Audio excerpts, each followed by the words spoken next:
Well, welcome everybody from around the world. Today you're going to be hearing from myself. I'm Tyler Dehlin. I work with Patton. I'm one of the product managers for this SmartNode product line, and then we also are going to hear from our executive product line manager, Ramon Felder, and then also Joshua Puckett, who's more on the technical side of our product line management team. The only piece of our team you won't hear from is going to be Mark Aberhard. He's more on the software side, but we'll be sure to have him join us soon. Today we're going to be talking about the SmartNode 10100 series. This is a part of our SmartNode 10K product line. And we're just going to give you a product overview, what are the unique selling points, what are the different SKUs that we offer, and all the details that you're going to need going forward. If you do have any questions, please enter them into the interface, and we'll be sure to do a Q&A here at the end. And if we don't get to any questions, there will be a follow-up afterwards. We'll follow up individually to each of you, and then also we'll follow up with a recording of this webinar if you need to watch it again or send it to somebody or somebody missed it. So today, we're going to start. Ramon's going to give you some of the unique selling points of the SmartNode 10K series overall. So this is not only our 10100, but our 10200, all of our smart media, kind of large enterprise and carrier gateways that we offer. So he's going to give you kind of an overview of how to sell and what are the differentiators compared to competition in terms of this new product line. Then Joshua's going to hop on, and he's going to give you an overview of this 10100 series. And then he'll talk about different enterprise and carrier applications for this product. Then last, we do need to give you an update on the new SmartNode certification structure with SmartNode Smartware, and then now with our different software set with Smart Media, we do need a different certification course. So we're going to talk to you about how that's going to work moving forward. And then we'll jump to our Q&A and try to get to any questions that we can. So for now, I'm going to go ahead and pass it over to Ramon Felder just to talk about the unique selling points of the SmartNode 10K series. Okay, good. Thanks a lot, Tyler, and welcome everybody from my side. Thanks for your time and the nice turn up today. So just to give you an overview again on where we are, you've probably seen this chart in other presentations before. You know the SmartNode product line, the 4-digit smart nodes, everything in the 4000, 5000 series that have been on the market for some years and which are really positioned in that range between 2 channels up to 120 channels. So we can cover everything from small offices to enterprise customers in the access for enterprise applications, etc. So one big missing part that we haven't been covering has been the carrier core SS7 gateway applications. And last summer, when we introduced the SmartNode 10200, the first product in the 10K series, we have started to enter that segment, and since then have had some nice initial successes. We are also building up the training programs, we're building up the channels for this product series around the world. It's a little bit different in the positioning, in the technology, in the sales approach, but it's very similar in terms of the underlying technology and also in terms of the philosophy in the product design to the smart nodes that you already know. So before we'll be hearing from Joshua on the new member of that 10K series, the 10100, I want to remind you of some of the USPs that we have on the 10K series overall, and which really applies to every product in the 10K series, the 10200, 10100, 10300, which will follow. So one of the big advantages and USPs of that product line is certainly performance.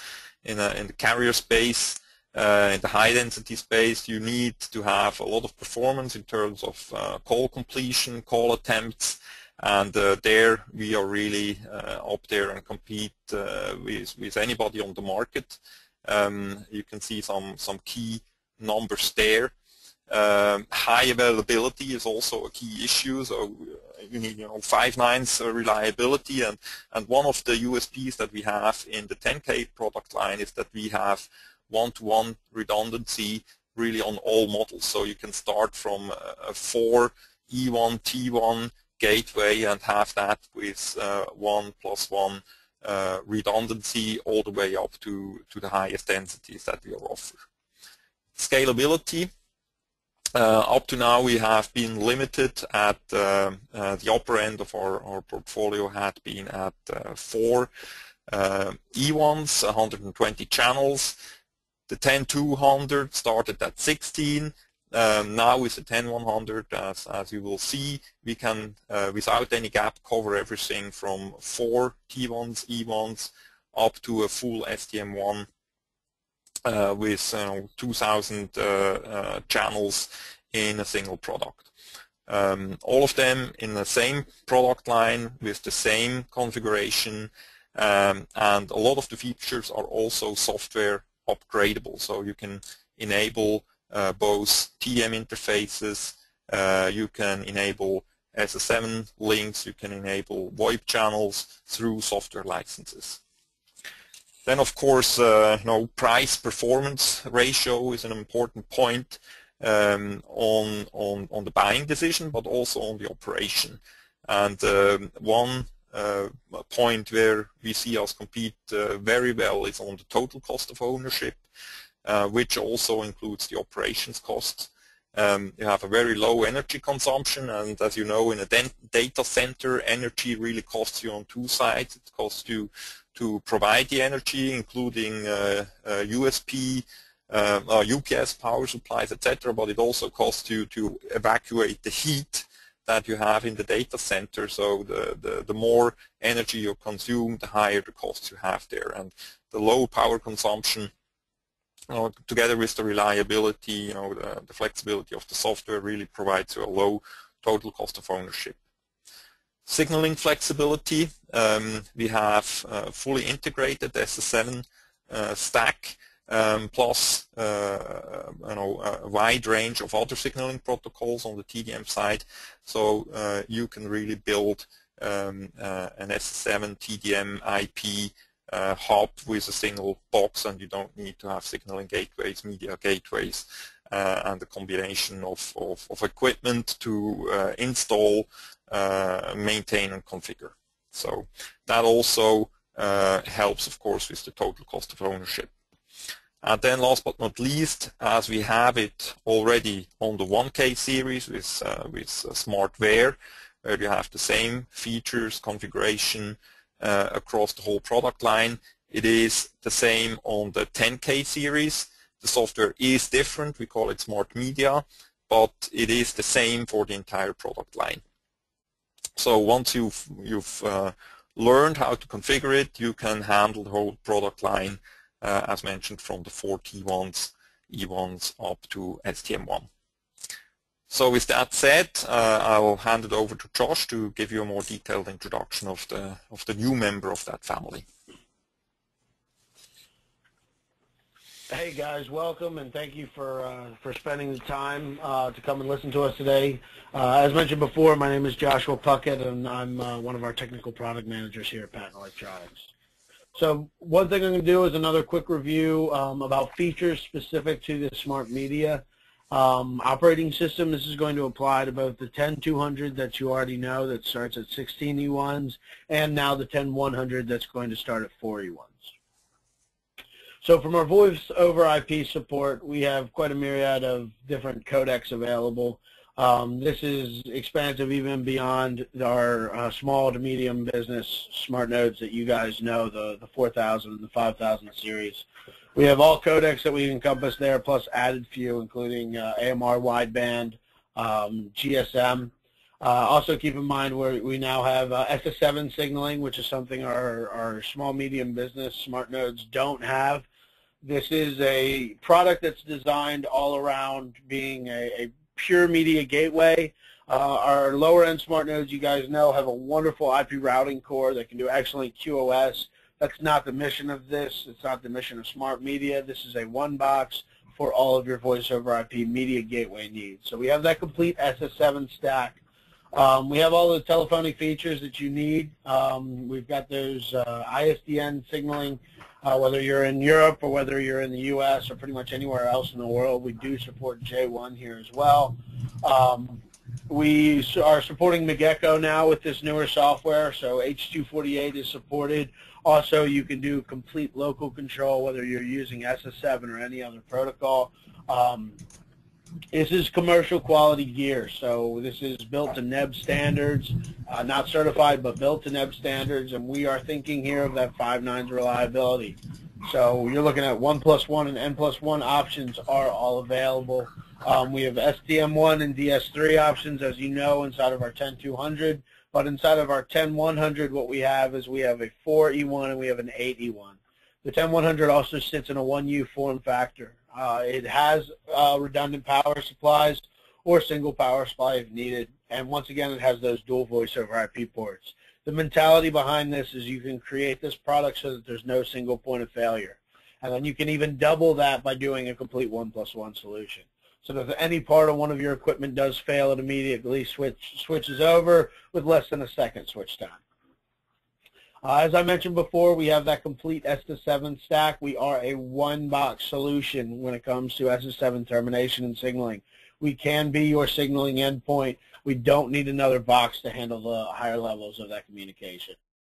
Our outstanding interoperability, we're a small player in the market, and we know that, but as we're growing, we can't adopt that Cisco mentality of just buy all patent and everything will work. So our products are built to interop.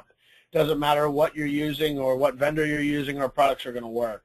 It's something we strive for very meticulously when we design our products and when we go to market. We make sure that who you have, we will work with. So we have a lot of customization and configurability, especially in this product, whether it's the SIP message or the ISDN side. That way we can bring in that full functional interoperability. Also, one thing I'd like to note is in our full smart media line is the extensiveness of our call routing. So we have a Ruby scripting engine that is revealed to the end customer so that you guys can write your own logic if need be, or you can use one of our 30 canned scripts to kind of get the functionality that you need. Probably in about 90–95% of your installations, you'll never need to do any scripting, but if you have something very particular, very specific, you can accommodate that. We also have full numbering plan integration, but moving on to the 10100, and the SKUs we have available.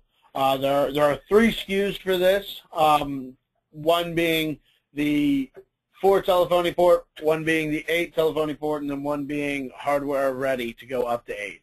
So we have a 4E version that can be unlocked up to 8E.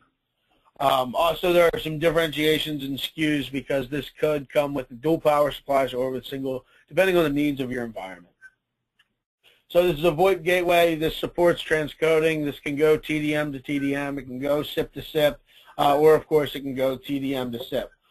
Both of them are going to have 2 Ethernet ports. These are for redundant voice over IP communication or for presence on 2 networks.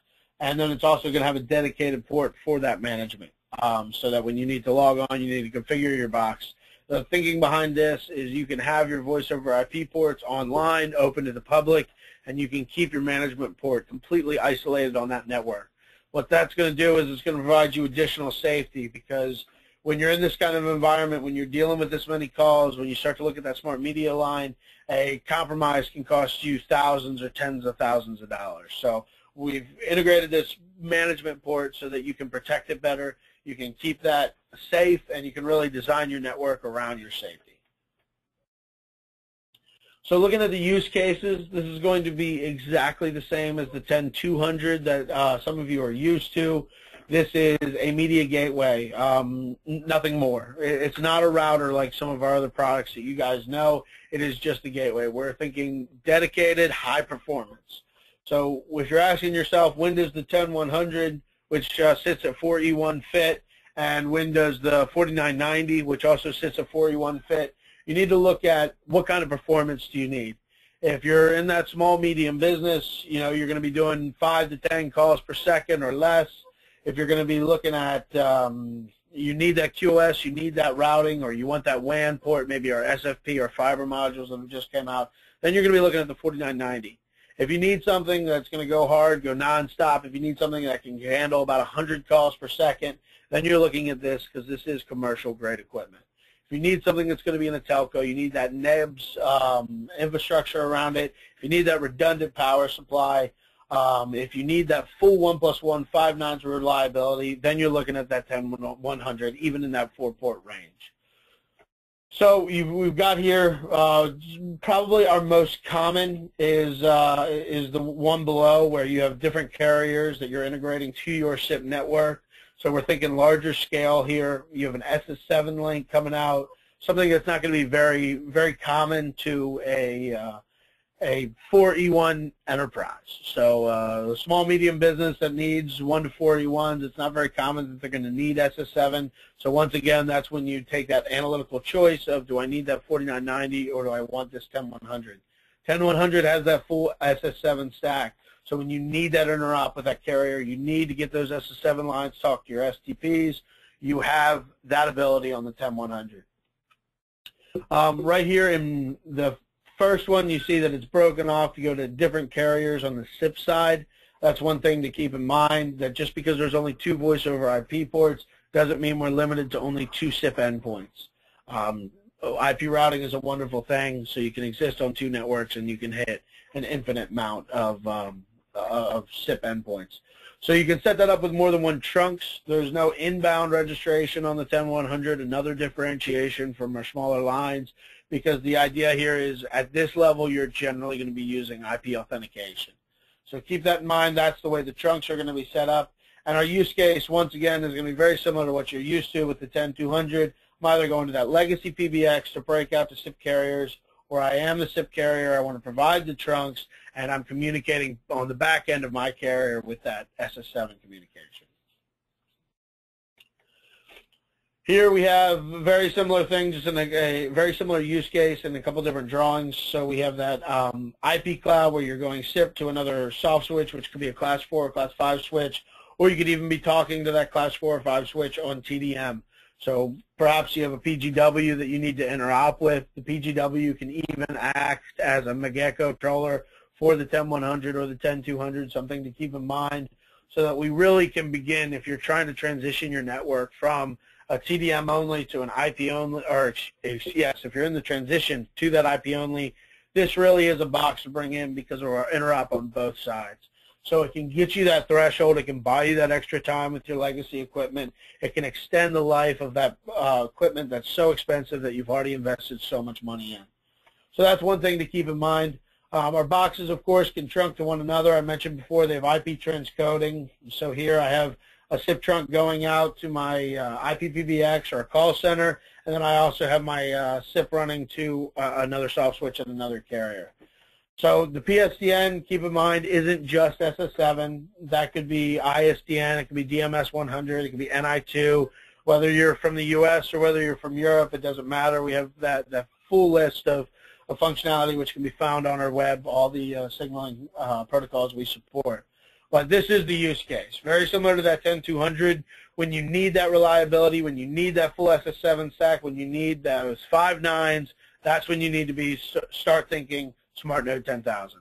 Whether it's the SmartNode 10100 or the 10200 is going to fit your needs, but that reliability is really what we bring to the table with this product. Another thing I'd like to introduce is those of you who are SmartWare certified, you know our 5000, our 4000, or SmartNode 1000, as we're now calling it, product line very well. You know that CLI control, you know our limited web GUI, but the SmartNode 10,000 is very different in its control because this is geared to know that you might have to set up 1,000 E1s. And if you did that line by line, that could take a long time. So the user interface is a little different. Therefore, we need another training. We need to make sure you're educated to use our products. The routing also is a little different. So once again, our certification comes in. So now we're introducing the Smart Media certification. So they're both smart nodes because that's our voice over IP product line. It's just a different application. And so we're going to start holding these around the world. We've already done one successful Smart Media certification in Bern, Switzerland, and we now have about 10 certified specialists in our Smart Media, but we're looking to that number to grow into the thousands, similar to our SmartWare certification. So as far as our product lines, 10100, 10200, 10300, those are the products that are using smart media, anything in that 10,000 numerical value. And the 1,000, meaning our 4-digit line, the 4,000s, the 5,000s, whether it's the 5280 or whether it's the 4990, those are all running our smartware operating system, which has the existing certification. So I think that's everything on my side. If you guys have questions, go ahead and let me know. Tyler, I think I should hand it back to you. Yes, so far, thanks everybody. We do have one question. And the question is, does the SmartNode 10100 have Anatel certification to operate in PSTN networks in Brazil? Do you guys know that offhand? In Brazil, there has been a deployment, so I would imagine so, but I need to follow up on that. So can you write that down? Mm-hmm. Read anything?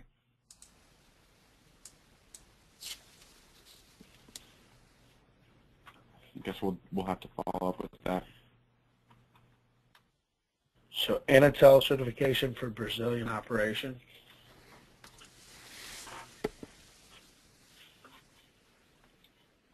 How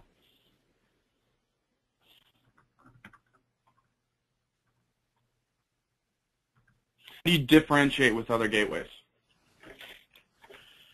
One of the way that this really is going to differentiate, as Ramon stated before, that total cost of ownership. But on a more technical value, it's going to be the fact that we have a full integrated SS7 stack. We're certainly not the only ones, but there are a large majority of gateway vendors who will say, yes, we can do SS7, and then when you go to do your deployment, they say, oh, you need to buy this box and this box and this box and this box, and then everything will work. We have that SS7 fully integrated. We also have high availability that a lot of our competitors just can't match in that 4E1 range. So when you look at 5 nines reliability, a 1+1 at a 4E1 level, not many of our competitors can really come close. So those are going to be our two major differentiation.